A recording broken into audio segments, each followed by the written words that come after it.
Bostaph Rocks presents the No Limits Music Show. Hey, what's up, guys? You're watching the No Limits Music Show. I'm Angelina DelCarmen. I'm Roger Clark. I am Joe Schüftan. We have a really great show for you today, guys. It's got everything to do with SLAYER and also Fear Factory's new music video. Some good stuff coming up. It's going to be a really great show, but you know what? Let's go inside Duff's, you guys, and get the party started. Yeah, I heard they have beer there. Yeah. Well, I have some here. Cheers, me too. Yeah, yeah. Let's go get more. Can I pay for that? Thank you. Oh no, I got another one right here. Are you good? Come on. Let's do this. You kidding me? Let's go, guys.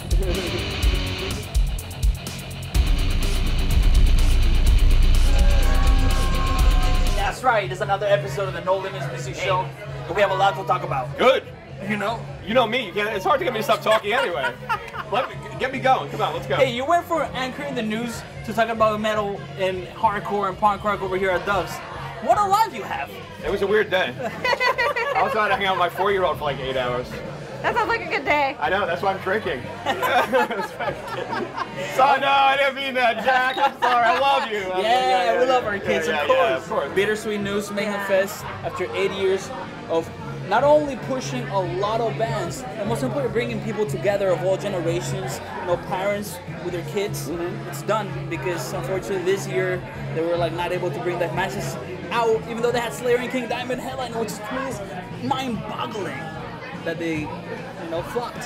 Which is weird though. I mean, if you see all these package tours they put together, and they seem to do okay with like the old like 80s hair bands. They seem to do okay. Like, you know, you'll have like Def Leppard, Styx, and like Night Ranger, some crazy thing like that. Right. But like it's kind of, I don't know what's going on. I mean, I mean, you know the market's out there, or else we wouldn't be doing this.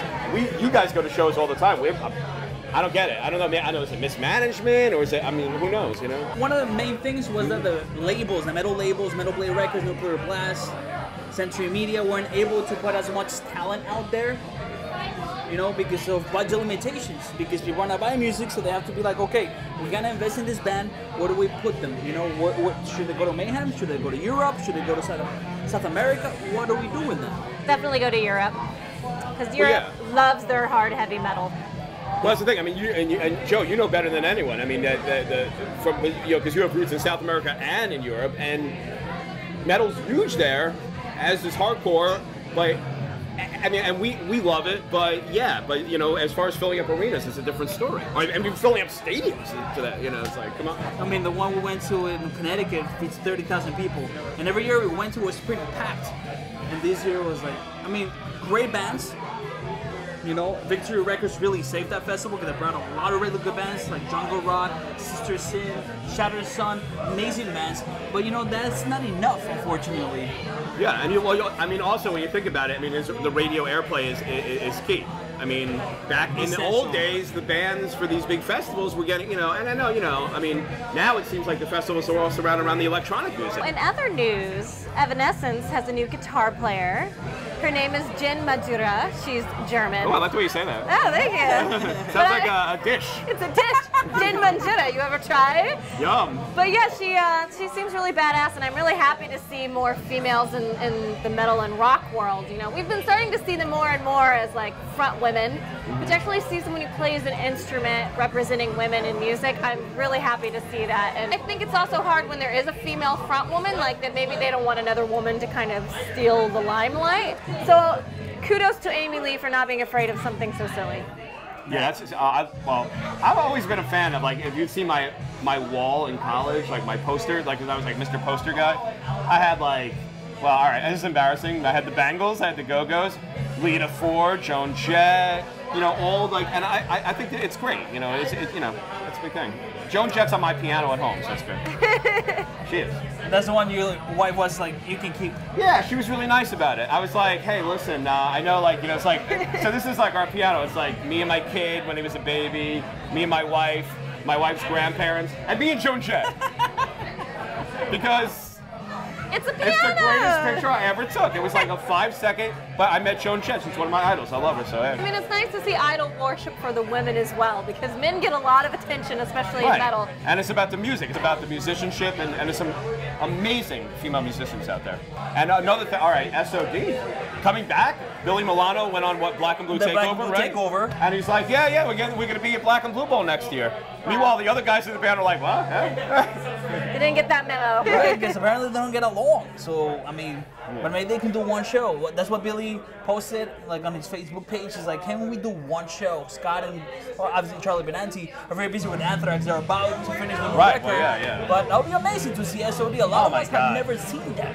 Never. It's been a while, so I mean, I'm not saying it would take that long for them to get, into the studio and just rehearse and figure out some of the old songs and do it. But I mean, it would be cool, but I'm not messing with Billy Milano. Whatever he says goes, as far as I'm concerned. Scotty Ian can find him on it. Also, Megadeth is about to finish the new record. Slayer is about to release a new record on September 11th. And speaking of Slayer,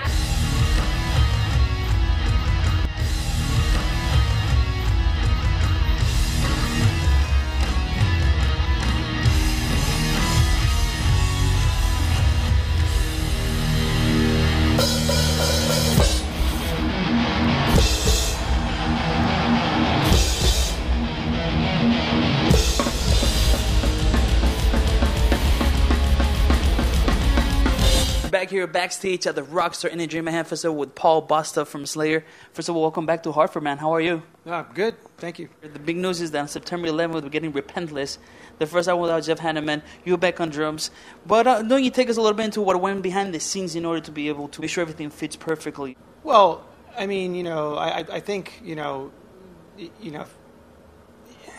the fact of the matter is I think people are overlooking the fact that Kerry's been a guitar player in this band since the beginning, too. And Tom's still here. And it's not like I'm some new guy. I mean, I know the drill in this band. And as far as Gary Holt goes, I mean, he's an original gangster when it comes to heavy metal. I mean, thrash metal. He and the Slayer guys, they were there at the beginning with the Metallica guys and Megadeth guys, and they're part of the beginning of it all. So, I mean, really, it's not really rocket science. We just got to make a Slayer record, and we know what to do that. You guys work with Terry Dade. Obviously, after many years of working with Rick Rubin, what were some of the differences for you sitting behind the throne? I had the privilege of working with Rick a few times, probably 2 or 3 records. Rick's different, than Terry, but my first experiences of working with Rick, he really kind of reeled me in on a lot of stuff, and he has a really zen way of doing it. He's not one of those guys that says, you got to do this, you got to do this, you got to do this. For me, it was just one of those guys who would sit you down, listen to the track, when you kind of got it close, and just make these suggestions. And every time he'd make a suggestion to me, it would be like, bing, it's like, that makes sense to me. So, I mean, obviously Terry and Rick are 2 different producers. I mean, the funny thing was that Terry, somebody asked me, like, how he was as a producer. It's funny. It's like Terry was like one of the band members. Not in a sense that he's just this crazy guy. Terry's just, he's like, it's funny. It's like, you expect a producer to have this, you feel their presence. But with Terry, it wasn't that his presence needed to be felt. I mean, the thing with Rick and with Terry that they share in common is I respect what they've both done as producers. So when you go in the studio with either guy, any suggestion they make, well, over the years with Rick and other records I've done, I've worked with Andy Sneap and other guys, any guy that's kind of, I hate to say been there, done that, or just had success. I mean, let's face it, Terry's done Pantera and a ton of other bands. It's one of those things where you walk in going, dude, teach me something. And of course, it wasn't an easy process, having to switch the whole thing, but I think the fact that you guys switched producers helped you guys to kind of enter into that next chapter, kind of hit refresh in a way, in a great way, because that way you have like fresh ideas coming into the table from the get-go.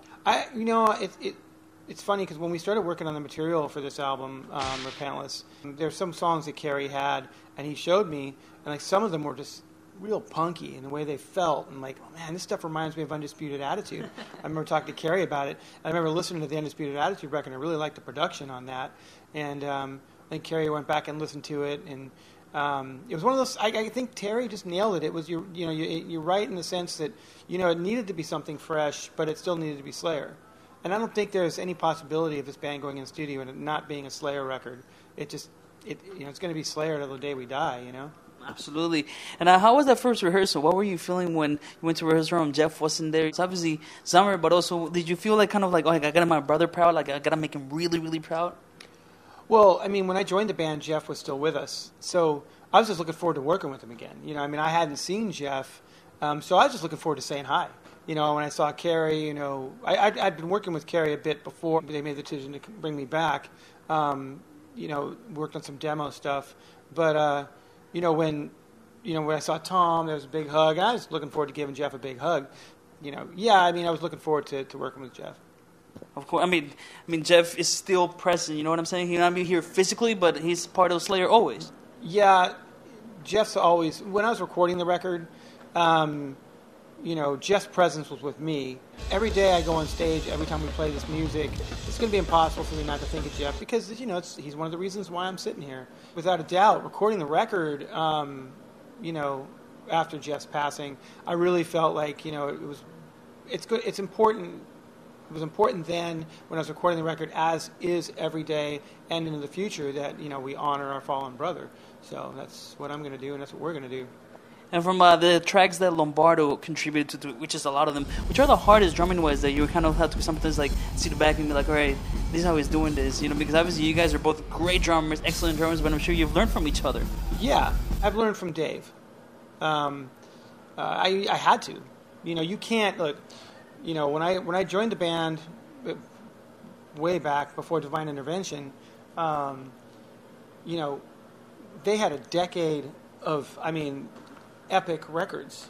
You know, I was a Slayer fan. You're not going to, like, win an audition if you come in and you try to play Dave Lombardo's parts the way you think you should play them. You know, and as a fan, I would probably be the first guy to throw a beer at the guy. You know, I mean, honestly, it's like, you know, I was a Slayer fan, and I know what being a Slayer fan means. So to sit in the drum throne, I can't give it any less than my best. And part of that's to get my homework done and try as best I can to do the, you know, Dave's drum parts honor.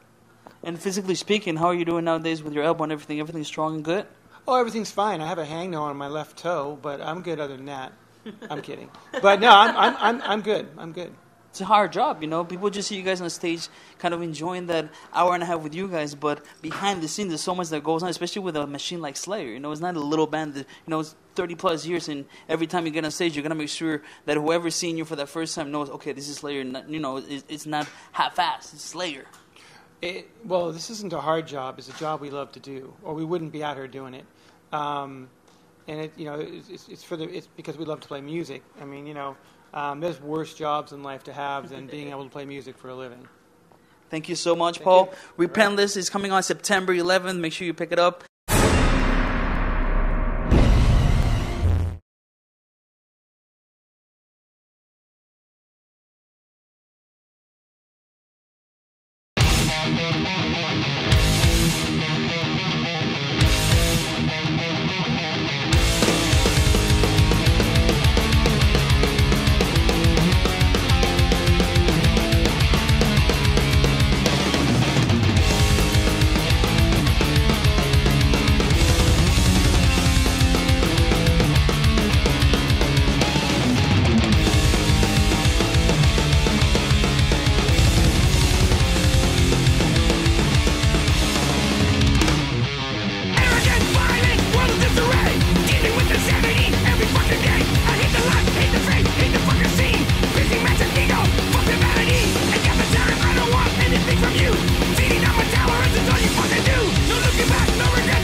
Master of Puppets would be one of them. I mean, I love Ride the Lightning and Kill 'Em All. I've listened to Metallica since the beginning, but Master of Puppets would be one. Judas Priest, Screaming for Vengeance. Mob Rules, Black Sabbath. Long After Dark by Tom Petty and the Heartbreakers. Iron Maiden's Number of the Beast. Yeah, that's like, those are the albums I remembered the most a lot. Changed my life, basically. Merciful Fate's Melissa, too. Oh, and another two, Venom's Black Metal. There you go. Venom. Hell yeah.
back to the No Limits Music Show, and it is time for the Wheel of Misfortune. My first time I've got to actually spin it, so this is it's an event. Here we go. And I've been told I must spin it clockwise, so here we go.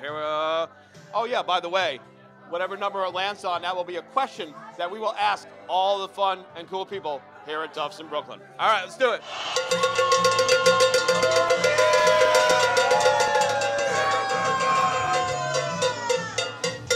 Number 9, the best anthem in music history. Oh God, there's a lot of them. I prefer We're Not Gonna Take It. We're Not Gonna Take It. Twisted Yeah, Sister. by Twisted Sister. I can't think of any at this moment. Every rose has its thorn. Poison. Thorn. Sure. You got one? No, I don't. Oh, come on. I really don't. I'm the worst person you could ask. Angel of Death, Slayer. No? No. No, really. No, I am the worst person you could ask. You must. We're all the worst people that you can ask. Why are you the worst people? I even Googled. I couldn't even find anything then. Googled anthems? I was like, I know one, but I don't know what it's called. I don't know the lyrics. All right, why don't we just say Walk by Pantera? The best anthem in music history. There's a lot of them. Any thoughts on that? The Ace of Spades! Fucking Let Me Will Live Forever! Yeah!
Song, but before we do that, I would like to thank you for being an excellent fucking audience, Dusseldorf.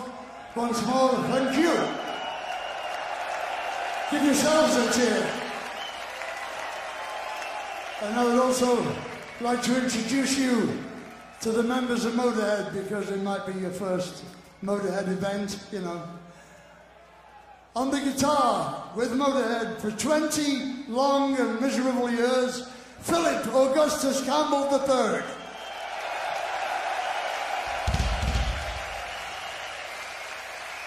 Mr. Campbell.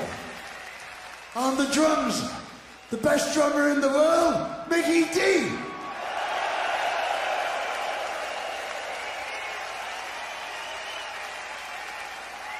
And standing over there, the man that started all this shit, Mr. Levy, Killmaster!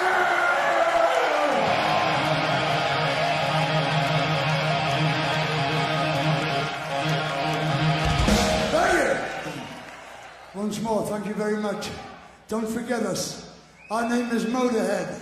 We play rock and roll.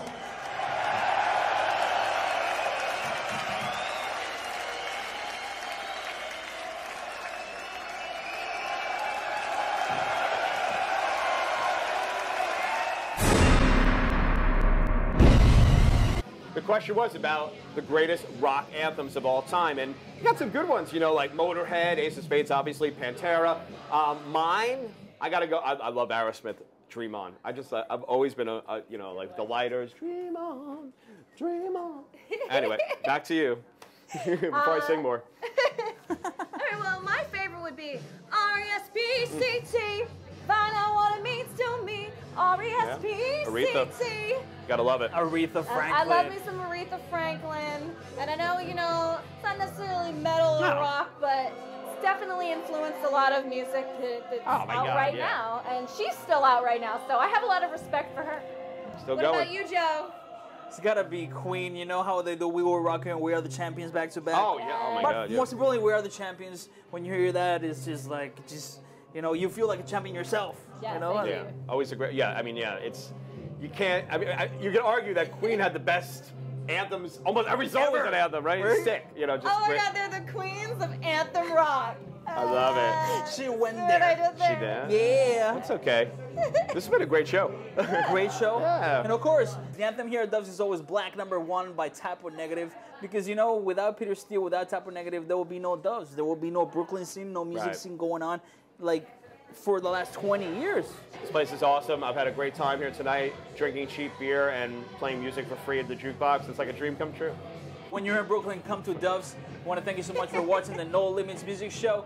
We will see you next time where we have Fear Factory and a lot more as usual. So, hey, stay tuned. Rock on.